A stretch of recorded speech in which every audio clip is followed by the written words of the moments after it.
Welcome to Christ in Me with Addie podcast. I'm your host, Addie Overla, and I am so glad that you're here. Whether you're new to Jesus or you've been walking with Jesus for a while or you're not sure about this whole faith in Jesus and life thing, I'm so glad that you're here. Because here on this podcast, we have real conversations about really big questions about faith and life from the lens and perspective of the Bible.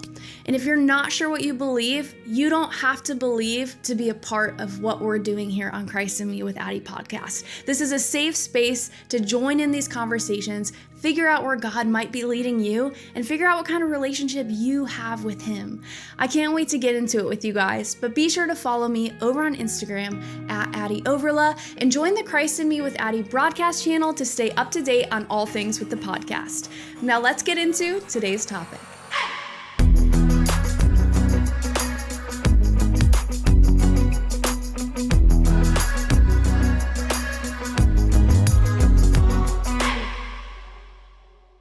Hey guys, welcome back to another episode of Christ in Me with Addie. I am so pumped about today's guest. She's just like so cool. Honestly, when I saw her viral video on Instagram, I was like, I have to reach out because this is a story unlike any other. This girl is strong inside and out, not just because of what she's been through, but also because she's super cool and into fitness, which is another reason why I was like, I gotta reach out. Because as you guys know, I used to be a bodybuilder. It's part of my journey. Anyways, today's not about me. It's about our friend Davina, who I'm going to introduce in just a second. But before we introduce her, I want to talk about today's topic. So the title of this episode is, let me pull it up because I kind of forgot. Okay, not seeking revenge, but seeking peace. So this episode is really so good. I know it's something we all need in our lives, but this episode is really for the person who's maybe been through something really hard. Maybe something happened to them. Maybe they even did something and they're seeking like forgiveness for themselves. Like whatever you've done or whatever's been done to you, this is about finding peace and forgiveness through it, no matter what. If there's anything I've learned in my life, it's that vengeance and anger and revenge and all those things just leave like dark spots on your soul. And so today is about how do we find light and life and peace despite the things that have happened to us. So all that to say, welcome to the show. Davina, could you start out by just telling us a little bit about yourself and who you are? Yeah, of course. So my name is Davina Licon. I'm from Texas. And I'm also a burn survivor. I'm an acid attack survivor. And where I got attacked was in Hawaii because I was living in Hawaii at the time. So I do consider Hawaii like a second home for me. And I'm also into bodybuilding. I've been working out for about like 6-7 years now. Obviously, when I got attacked, it really hindered my progress, like set me back to ground zero, like had to restart, had to build my whole body back up, which takes a lot of work and dedication. But that's like kind of where I'm at right now. I'm kind of working my way back up to there so I can soon step on the stage. I'm also very into just like being active. I love hiking. I love like being outside. I love nature. I love traveling. Also very spiritual. I'm a very spiritual person. I always just try to like spread positivity and love because I've seen like the darkest that there is. So I just don't want that to like be out in the world. You know what I mean? Yeah. But yeah, that's me. I'm 22 years old. I got burned when I was 20.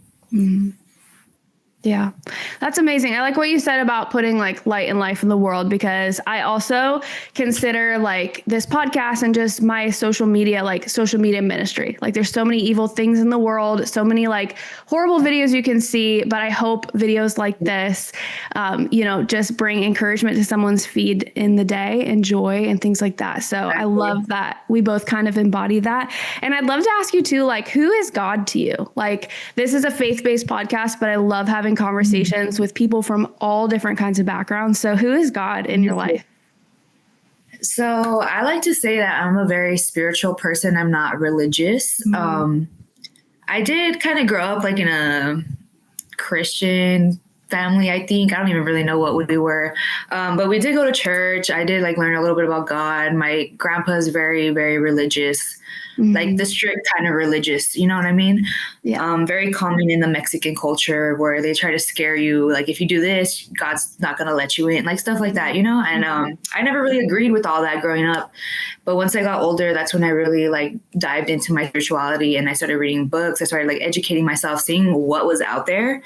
And just even talking to other people really helped me gain like a lot of insight.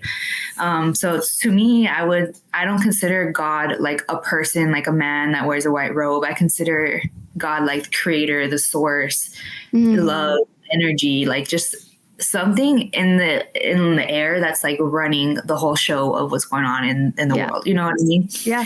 So yeah, that's what I would say. That's amazing. And honestly, I don't know your familiarity with the Bible or anything like that. But the Bible literally says that God is the creator. He's the holder of the universe. And so basically you just defined it perfectly. I love that. But we're here today to talk about your story and what happened. So I would love, can you share the story of the night that changed your life? Like, what do you remember? How did the events play out? So it was April 7th of 2023. It just hit the 2-year mark, which is crazy to think about. But so April 7th, 2023, around like 9 p.m., walking out of the gym as usual. I was going to the gym. I was in prep for a show. I was 2 weeks out from stepping on stage. Dang. I was almost at peak week. I was so excited for peak week. Yeah. So I was going to the gym like twice a day, like very consistent, you know, just on it. And I was walking up the gym at night.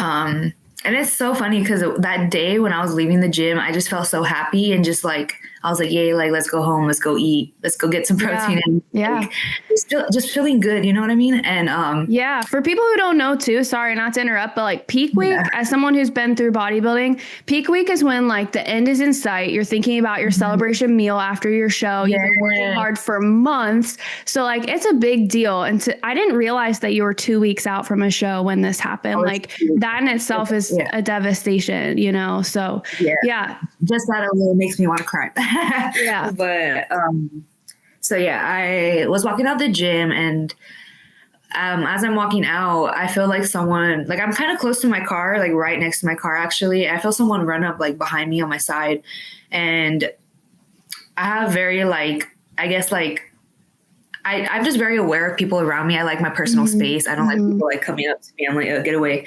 So when this person came up to me, I was like I just turned to like see who it was, and boom, there's a gun right in my face. I'm staring down the barrel of the gun, so close to my face. I kind of like knew for a second. I was like, I'm dead. Like this gun goes off, it's going straight to my brain. I'm not gonna survive that. So I like closed my eyes. This all happened in a couple of seconds, but like it felt so long yet so short. I don't know how to explain it. The gun goes off. I literally see the bullet leave the barrel and like the flame, like the fire or whatever it is. And I just closed my eyes because I was like, if I'm about to die. And once I hear the bullet leave, my ears start ringing, and I realize like I'm not dead, like I'm still here. So I open my eyes and I try to run, and I turn this way to go run. And as I'm trying to run, that's when he threw the acid on me. The guy who was holding the gun was wearing a mask, so I couldn't really like tell for sure who it was, but we did stare into each other's eyes. Like we made direct eye contact, and it felt familiar. Like I knew that I knew this person. As soon as he threw the acid on me, I was just kind of like shut. Like I was like, what just happened? Because it wasn't burning instantly. It just felt really warm. I kind of thought that he like threw pee on me or something. I don't know what it was. And that's when he like sprinted off, like so fast, sprinted off. I wanted to go after him and chase him, but that's when the acid started burning, like burning bad. I was like, I need help. Like I can't, like I need to save myself first. Yeah. So I ran back into the gym because either I could have gone into my car and tried to drive all the way to the hospital while my flesh is burning off, which I don't think would have been a good idea. Yeah. Or run into the gym and like tell them to call 911. And that's what I did. I ran to the gym. I told the girl at the front desk, call 911. Like someone threw something on me. I don't know what it is. Like I was in I was panicking, and I think they could tell. Everyone that was inside the gym working out ran to the front desk because I had just said like bye to everyone. I was like saying bye to my friends. Yeah. And they all came to see what was happening because I was like screaming.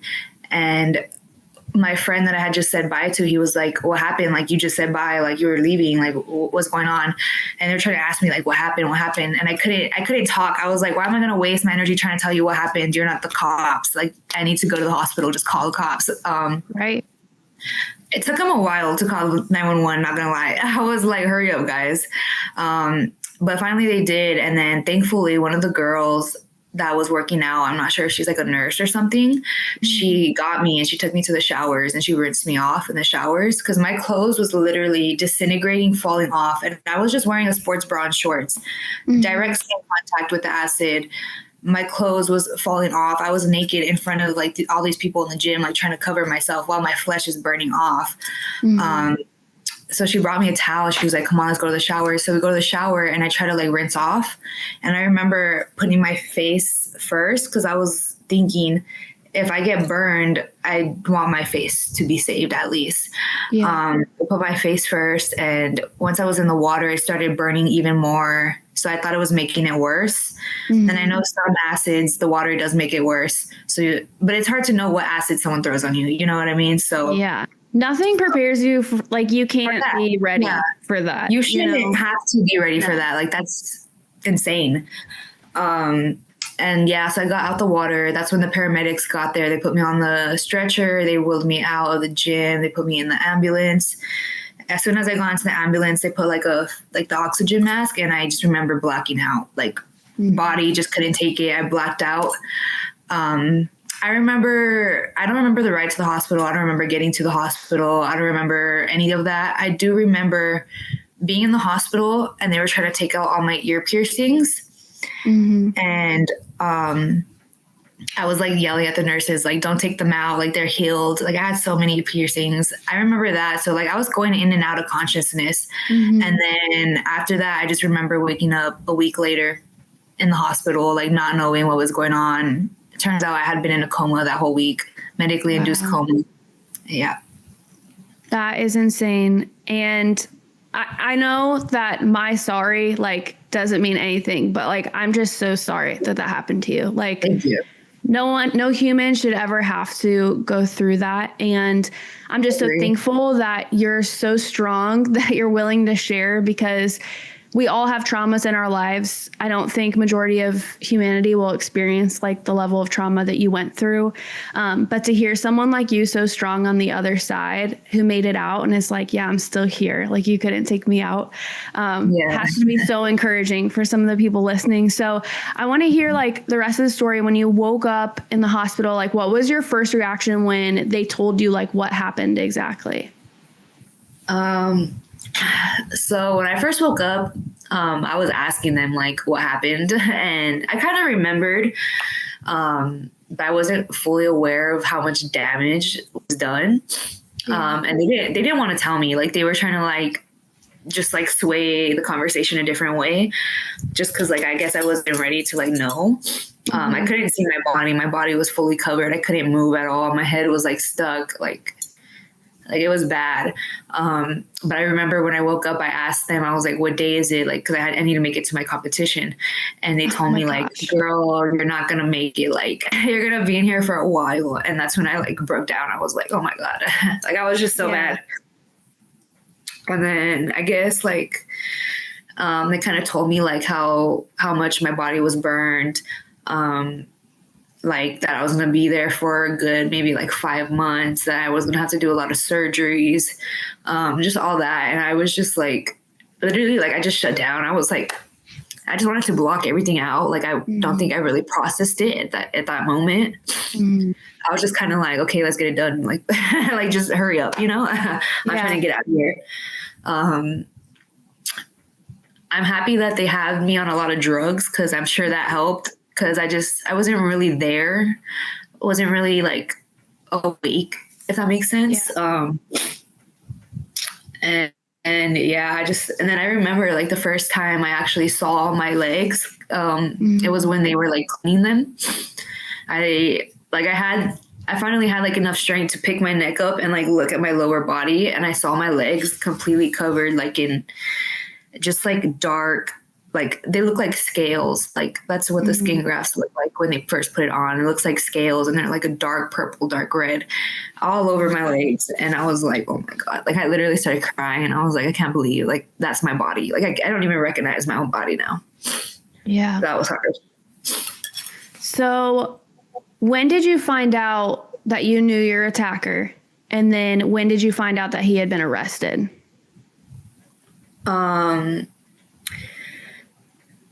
So I kind of had a feeling who it was. So when I woke up, I think that was like probably one of the first things I told my mom. I was like, was it Paul who did it? And she was like, we don't know yet. Like they're still investigating. But then 2 weeks after I ended up in the hospital, that's when they finally arrested him and caught him. And I was like, I knew it. Like my intuition was just telling me it was him. And what was your like relation to him? Like why did he do this? We were friends. I had barely met him when I like moved out there, so I had only known him for a couple months. We were friends, and he did like me and like wanted to date me. Very much expressed that, and like would just do weird stuff. A lot of red flags, and I stayed friends with him. We would hang out. Like I was interested to see if it could develop to something. But the more I got to know him, the more like I realized how sketchy he was. Yeah.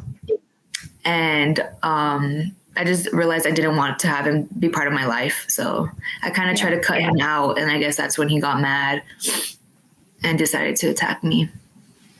Which, you know, when somebody has like demons that they're wrestling with, whether it's rejection or they've lacked love in their life, we just don't know the level of evilness that humans are capable of. And a really like hard verse that is in the Bible that some people wrestle with, I wanted to share if that's okay. But it's Romans 12:19, and it's like a really hard verse to swallow. But it says, friends, do not avenge yourselves. Instead, leave room for God's wrath, because it's written, vengeance belongs to me, and I will repay, says the Lord. But if your enemy is hungry, feed him. If he is thirsty, give him something to drink, for in doing so, you will be heaping fiery coals on his head. Do not be conquered by evil, but conquer evil with good. And that's a really hard verse, because when we feel wronged, especially if it's like my friends or my husband, like you best believe I'm going to go protect my friends, my family, you know, myself. And so to think like, okay, God's promising he's going to take care of it. Like vengeance is for him. How have you, I guess, how does that verse land with you? Where does that bring you in your relationship with, I shouldn't say relationship, but you're knowing that Paul is like in jail, or just knowing that he's still on this earth? Like, how have you found peace? How have you found that vengeance is not the answer? First of all, I really love that verse. Completely agree with it. Well, obviously at first when it happened, I was very angry, and I was like, I want to kill him. You know what I mean? Like anyone would think that. I was just very angry. I wanted to get revenge. But I was also focused on healing myself. So when I was in the hospital, that's like my main focus was getting physically better so that I'm able to do everything I need to do for myself, that I'm able to walk, I'm able to use the restroom alone, so that I can survive outside of this. That was like my number one goal. Then once I got out of the hospital, that's when it turned more like, okay, I need to do the inner work. I need to like make peace with what has happened. And I still was very angry, but I think like I started reading a lot of different kinds of books. And one of the books that I read is called The Shack. I don't know if you've read it. Yeah. A very good book. That one changed my perspective on like everything in general. And I think it talks about that in there too, that like revenge is not for us to handle. It's for us to give to God so he can handle it. Yeah. And that's kind of like what I did. I just like why stay angry? Why want to get revenge? That's taking all the energy that I could be putting into healing myself and focusing on what I need to do. and he's gonna get what comes to him. Like karma goes around, what goes around comes around. And it's not like he's in jail right now, so at least I don't have to worry about him being out in public or like me running into him. But if he ever does get out of jail, or if I pray to God that they do not let him out, because he does not need to be in public. But if they do, like, that's going to be a whole nother thing that I have to tackle, because I would be scared that he would come after me again. Yeah. But I kind of just laid all my like anger and frustration towards him. I left it to God, and I was like, God, just you deal with it. I know you know what to do. And it kind of like it lifts that weight off your shoulder, so you no longer have that burden that you're holding on to, because that burden is only affecting you. It's not affecting them. So give it to God, let it go, and move on. Yeah. There's that like old saying, like hurt people, and it's so cliche, but it's so true, because this hurting human hurt you in the only way that they knew they could satisfy something in themselves. And the last thing that we should do is give evilness satisfaction and allowing ourselves to hurt as well. And I love what you said about giving it to God, because there are things in this life that are way too big for us to handle. Like, right. Your story is like a Lifetime movie. You know what I mean? This really is too big for us to handle. Really, and I don't know about you, but I'm just so thankful that there is a God, that there is somebody bigger than me that's looking down on the world. Yeah, right. He loves us enough to give us free will, which unfortunately is why Paul was able to do what he did. But at the same time, I just see so much like strength and light about you, so much joy, to where, you've taken to social media and you're like, yeah, this happened to me, but I'm hopping back in the gym. Things don't look the same. And, that's hard to deal with, but this is what it is now. And I'm not going to let, being a victim define me. And I just love that, because I think a lot of times people sit in their pain for a little too long and never move forward. And that's when bitterness, anger, even mourning of the past, like grieving the past, is what keeps them in this really hollow place. So how has the journey of forgiveness helped you in your strength, both, physically as you're getting back into training, but also mentally and spiritually? I think just like forgiving, obviously spiritually, I just feel like freer. Like I feel like I don't have to worry about that no more. Like I know God will take care of it. I know what's meant to happen will happen. I would say like strength wise, like physically, I would say just like moving on and realizing like I still have the ability to go to the gym. I still am able to do everything that I used to. Like every time I go to the gym, it's a reminder that he didn't win, that I'm stronger than him. You know what I mean? Yeah. And that's good. So to anybody else who's listening, whose life has been like changed by the evilness of another human, I don't know, there's going to be thousands of people listening to this, which is so cool. But on the other side of, our microphones and their headphones, what encouragement can you give someone who's really wrestling with something that happened to them or evilness that they experienced? What advice could you give them? I would say, first of all, get away from the evilness. Don't stay in it. You need to be able to be in a comfortable and peaceful environment in order for you to heal. And that's another big thing, because a couple of months ago, I was not in the best environment. And I think it really was hindering my progress on healing and just getting over the depression. Now I'm in a way better place, and I think it's helping me heal even more. So I would say, really just focus on yourself. Don't give too much energy to the evil and what it did to you. Think about how you can overcome it and what good things you can do with what you've been through. Like you can help other people who have been through what you've been through. And I know a lot of people think that they're alone in what they're going through, but there's definitely someone out there in the world that has experienced what you've been through. Yeah. And the fact that you have that story makes you able to connect with all these other people. Like everything happens for a reason. That's how I look at it. Even if it's the bad, just use God and use love to conquer it. I love that. And Davina, I love that you share your story so openly now because, you know, in the Christian space, I don't even like to like label it, but, you know, in the faith-based culture, we call it your testimony. And I think it's out of greatest trials that some of the strongest testimonies come out of. Out of the struggle comes your story. And like you said, so many people think they're alone when they're going through it. And it's when they hear things like this that they're like, I can get through this too. Like, look at that girl. Yeah. She did it and I can get through this too. And I love what you said too about changing your environment. If it's not helping you grow, then go. Because I heard this quote the other day that said, what you aren't changing, you're choosing. And that's really sat with me, you know, even in the things I've faced in my own life. So choose joy, choose light, choose life, despite what's happened to you. You don't have to allow yourself to be brought low because of the actions of somebody else.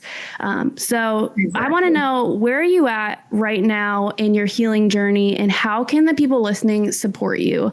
I know you've shared a little bit about a GoFundMe that you have, and I consider this really a ministry. So I'd love anybody who's willing to help donate to the cause of your healing journey, because again, you're just such a beautiful soul. So share with us where you're at in that. Well, my healing journey, I feel like there's still a lot of healing I need to do for sure. But there's definitely been a lot of progress for it barely being 2 years. You know what I mean? Yeah. I'm excited to see where life takes me, honestly. Like, I'm happy to say that I'm excited for the future, because I used to not be excited for the future. Like, I just wanted it all to end. And for like your viewers and stuff to support me. I mean, I have an Instagram. That's pretty much where I post most of my stuff. Mm-hmm. I also have a YouTube that I'm planning to start posting like more on. I do have a surgery vlog that I want to post soon. I'm just finishing like editing it and stuff. And then I also do have the GoFundMe, which you talked about. It's also linked on like my Instagram links, YouTube. That's pretty much all I have. Yeah. Throw out I was going to say, throw out your handle so that people know where to find you. It's Davina Licon. If you guys know how to spell that. DAVINALICONN. Yeah, I'll also link it below in the show notes for people too, so they can just click on it there. So it'll be there. Yeah. Okay. I also have a lifting page, Davina Lifts. Yeah, if you want to see her incredible muscles.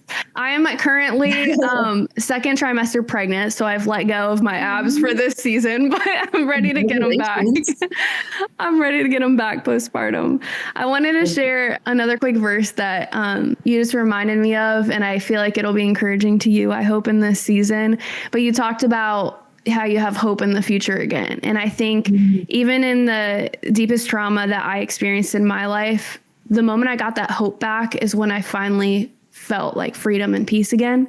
And so I just want to share this verse for anyone else who's like, when will my hope come back? This is Jeremiah 29:11.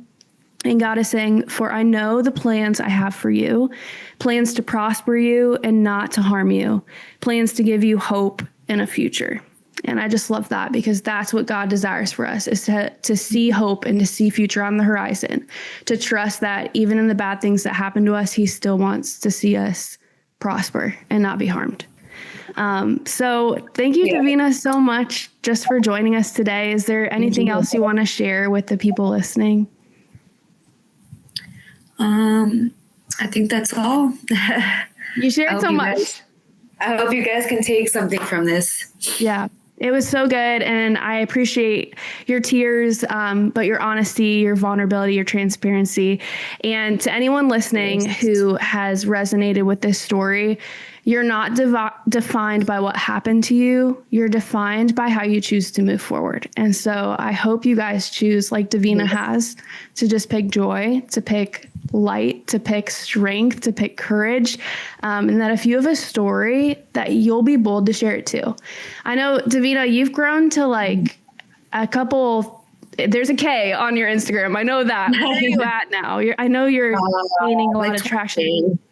20K, like just from sharing her story. And I really believe, Davina, your story is going to go so much further. I think there's going to be a world of opportunity for you just from sharing your story, but also for keeping God in it too and saying like, I know he's still got me. That's huge. Yeah. And people need that hope. So thank you just for your boldness. Of course. Thank you. Yeah. So if you're cool with that, I like to just close in prayer sometimes. So I'd love to just say a prayer of like hope, a prayer for peace for anybody who's like listening and wrestling. So God, I just thank you so much for the opportunity to connect, even through online means. That's so cool. I thank you that Davina's story crossed my feed and that I reached out and she said yes. So I just thank you for her yes, God. And that because of that, she's here today sharing her story for everyone that's listening. And to everyone listening, God, I just pray that they got exactly what they needed from this conversation. Maybe it was just a friend, whether that's me or Davina, to reach out to say like, hey, this really touched me and I don't feel alone anymore. Or maybe they feel that hope again after an attack or something that happened in their life. But no matter where each person is at, God, I just pray for peace. I pray for hope. And I pray that the path to move forward just becomes so clear to them. And we just thank you that no matter what happens to us in life, you're always here for us. We just thank you, God. Amen. Amen. Awesome. Well, thank you, girl. And thank you guys for listening. I'll see you next time on Christ in Me with Addie.